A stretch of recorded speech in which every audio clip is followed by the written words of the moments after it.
Joining us now, Alpha News journalist based in Minnesota, Liz Collin. Liz, thank you for being with us. I'm very eager to speak with you because you've been on the ground covering this for a long time. And we're in Minnesota doing again. Great work.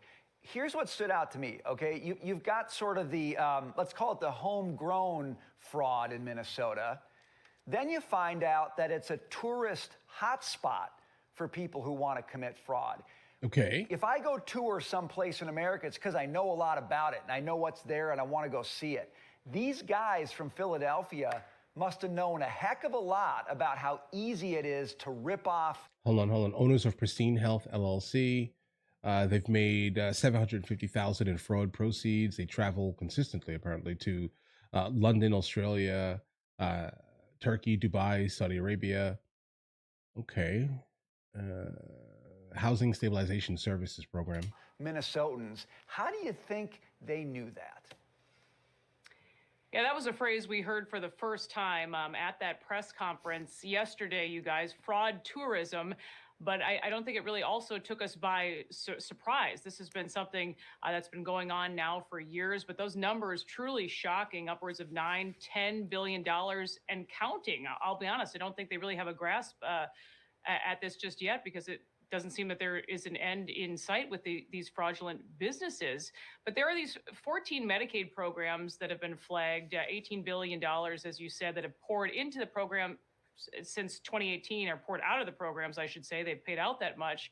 But again, more than half being fraud. But watching this explosive growth these last several years, and I'm sure that fraudsters, they're able to talk about this as well. But just one example I wanted to highlight. One program supposed to help people find stable housing. It went from paying out $4 million a year to $170 million.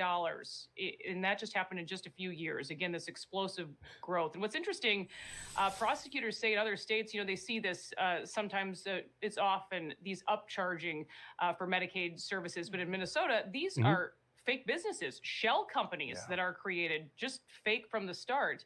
And Thompson. That's not new information, though, yesterday, guys. You look under a rock and there's a new $50 million fraud. That's how these are just popping up, basically saying the entire state of Minnesota is swamped with fraud at the moment. Liz. Yeah, guys, I definitely would suspect that if you find a nation state, or I'm sorry, if you find a state, specifically in the United States of America, that is super like willing to give everything to any of their residents, you will start to immediately realize that you're going to start attracting large-scale people from outside of the country specifically, right? Whose country does not give any of these things, but your state does. So how about this here? Let's come with all of my nefarious, background, let's say, to your place, to your state, figure out how to start an LLC and get funding for it, and do all of the things so we can utilize kind of all of these programs here to kind of enrich ourselves, so we can enrich travel, enrich, whatever organizations that we are even like slightly associated to, specifically in our home country. Yeah, guys, this is not new information. This is life, right? If you give every single thing that means something to a group of people, you'll start to realize immediately how they are either going to take it without any type of them fixing themselves so they don't need it any longer, and or you'll also attract the people who have nefarious deeds. They want to do these things. They want to do terrible things, right? And just steal money. You will attract thieves. You will help people, definitely, in fact, right? But you will, in fact, attract thieves. Being a student of the criminal element will be everywhere. Fraud, read about them. They've gone on for over a century. You never have people who are administering programs in a government that they don't benefit somehow, financially or otherwise. Right, that's the default. And I think that's really what the federal taxpayer and the people of Minnesota want to find out, is the people who were managing these programs, who knew, but also how what they got financially, potentially.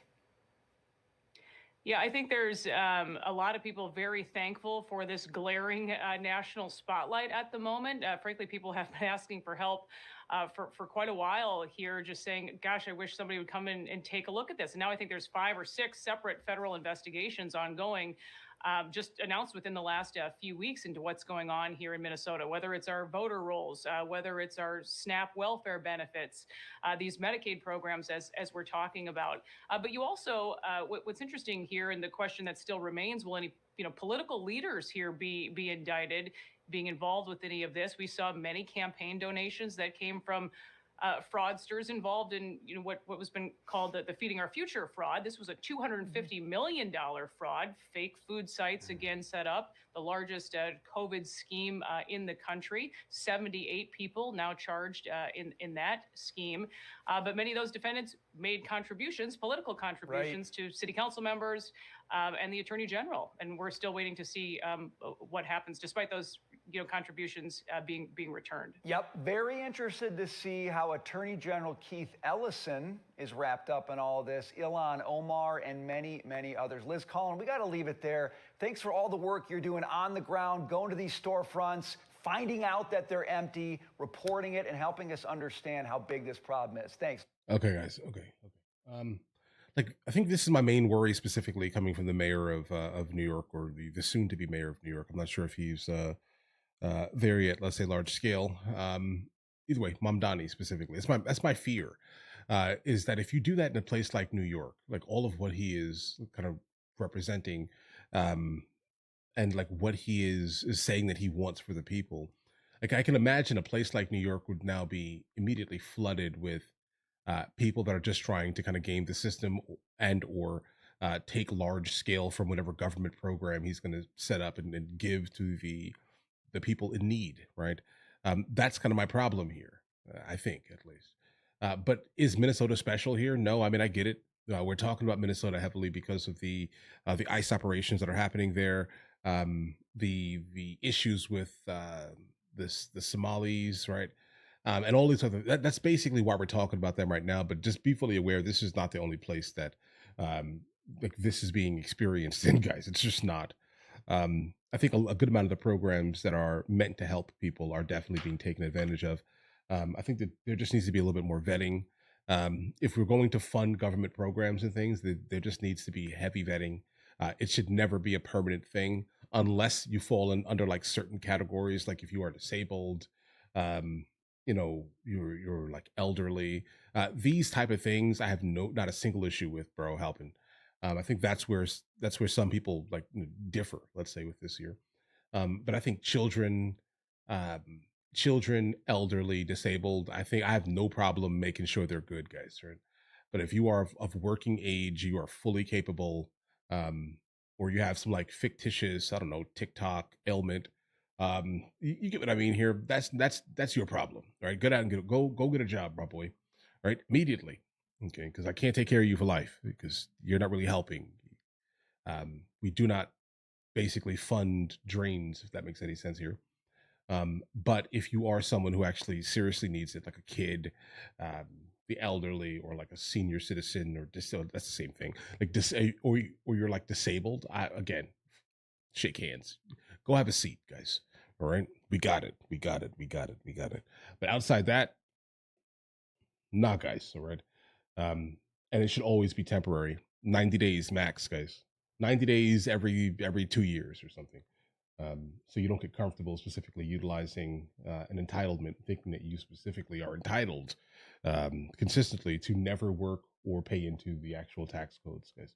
Guys, do you want to watch movies with me? I never actually thought to like promote it over here, guys. But if you guys do want to watch it, guys, we have hundreds of movies, and I mean hundreds of movies that we've reacted to. You guys can come watch them with me if you want to, along with many TV shows. Currently, we're working on the show Dexter, along with Vikings, and we have a lot of series that are already completed. But if you guys do want to watch it with me, the link is in the description. Everything's available at the second tier. But of course, if that's not your thing, guys, don't worry. Right? Listen, like and subscribe.